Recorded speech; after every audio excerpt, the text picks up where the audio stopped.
मेरा मानना है कि अगर मैं चेयरमैन का पद लेता हूं तो किसी को आपत्ति नहीं होगी, है ना?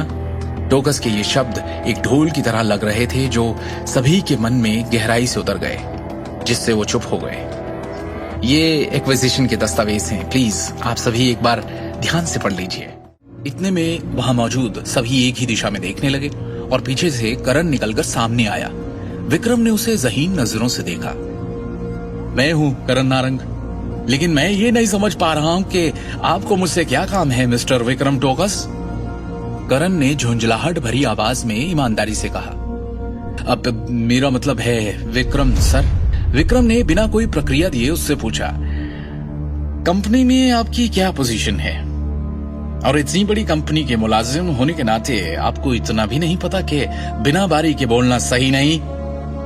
विक्रम ने यह कहते हुए करण की ओर अपनी ठंडी निगाह डाली और पास पड़ी मोहर उठाकर तेजी से करण की तरफ फेंकी। और जैसे ही वो सील करण के पेट से टकराई, उसके होश उड़ गए और उसे लगा जैसे उसे हथौड़े से मारा गया हो।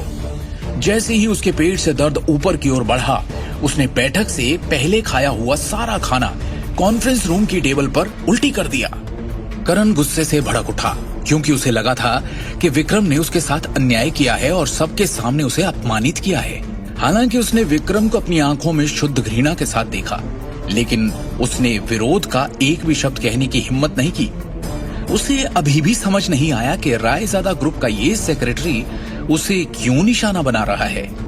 विक्रम ने धीरे से कहा, अब आप सब लोग मेरी बात ध्यान से सुने। मुझे पूरी उम्मीद है कि आप सब ने इस टेक ओवर के पेपर्स अच्छे से पढ़ लिए होंगे।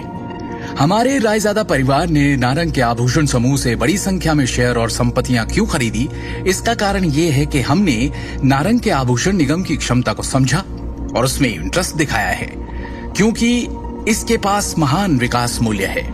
इसलिए आप सभी शेयर होल्डर्स को फिलहाल के संकट में होने वाले नुकसान के बारे में चिंता करने की कोई जरूरत नहीं। हमारी टीम की व्यावसायिकता कंपनी को अधिक लाभ मूल्य बनाने की ओर ले जाएगी। सभी शेयरधारकों को केवल उस प्रणाली का सख्ती से पालन करने की आवश्यकता है जिसे मैंने संशोधित किया है और इसे पूरा किया है। भविष्य में हमारा व्यवसाय निश्चित रूप से अधिक ऊंचाई तक बढ़ेगा, पहले से कहीं ज्यादा। उपस्थित 20 से अधिक शेयर होल्डर्स ने सहमति में अपना सिर हिलाया। उनमें से हर एक के दिल में अपनी अपनी योजनाएं थी। उन सभी ने रायजादा ग्रुप के टेक ओवर पेपर्स और स्कीम को ध्यान से पढ़ा था। ऐसा लग रहा था कि दिल्ली के रायजादा समूह का नारंग के आभूषण समूह को एक बार में खत्म करने का कोई इरादा नहीं था। उनके जैसे छोटे शेयर होल्डर्स पर सभी योजनाओं और अनुबंधों का कोई प्रभाव नहीं पड़ेगा।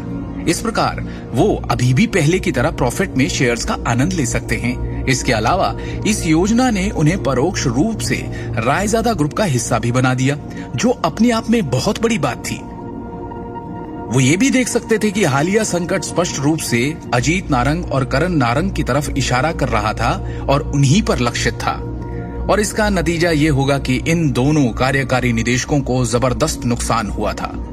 उन्होंने न केवल महत्वपूर्ण मामलों में बोलने का अधिकार खो दिया, बल्कि उनकी संपत्तियों और शेयरों की संख्या को भी भारी झटका लगा। वो अब तक सारी प्रेरणा और आशा खो चुके होंगे।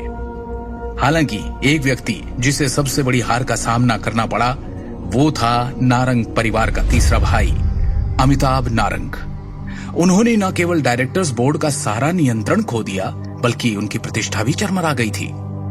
आज की घटना निश्चित रूप से दिल्ली शहर के पूरे व्यापारिक उद्योग में फैल जाएगी और उसे हंसी का पात्र बना देगी। ऐसा लगता है कि उसके लिए फिर से अपनी प्रतिष्ठा हासिल करना बेहद मुश्किल होगा। हालांकि अजीत नारंग और अमिताभ नारंग ने शुरू में बदसूरत भाव प्रकट किए, मजबूरी में सिर्फ एक मुस्कान दी और विक्रम की सराहना की और उसे बधाई देने के अलावा वो दोनों और कर भी क्या सकते थे। इस किस्से के करीब 6 घंटे बाद रात में हम जाते हैं एक 5 स्टार होटल के एक आलीशान से लग्जरी सूट में। उस कमरे का दरवाजा खुला और उसमें से विक्रम टोकस अंदर आया।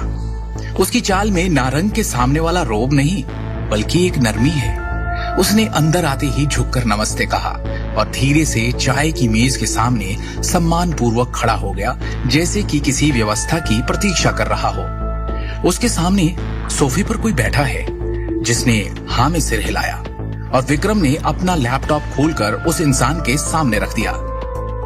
लैपटॉप रखते हुए उसने कहा, काम हो गया। चाय की मेज पर रखे लैपटॉप पर एक वीडियो चलने लगा जो उसी दिन नारंग समूह की कंपनी की इमारत में हुई बैठक में जो कुछ हुआ था वही सब दिखा रहा था। आगे की कहानी जानने के लिए देखिए अगला एपिसोड सिर्फ पॉकेट एफएम के यूट्यूब चैनल पर और शिवम द हिडन वॉरियर के सारे एपिसोड्स को सुनने के लिए डिस्क्रिप्शन में दी लिंक से डाउनलोड करें पॉकेट एफएम ऐप।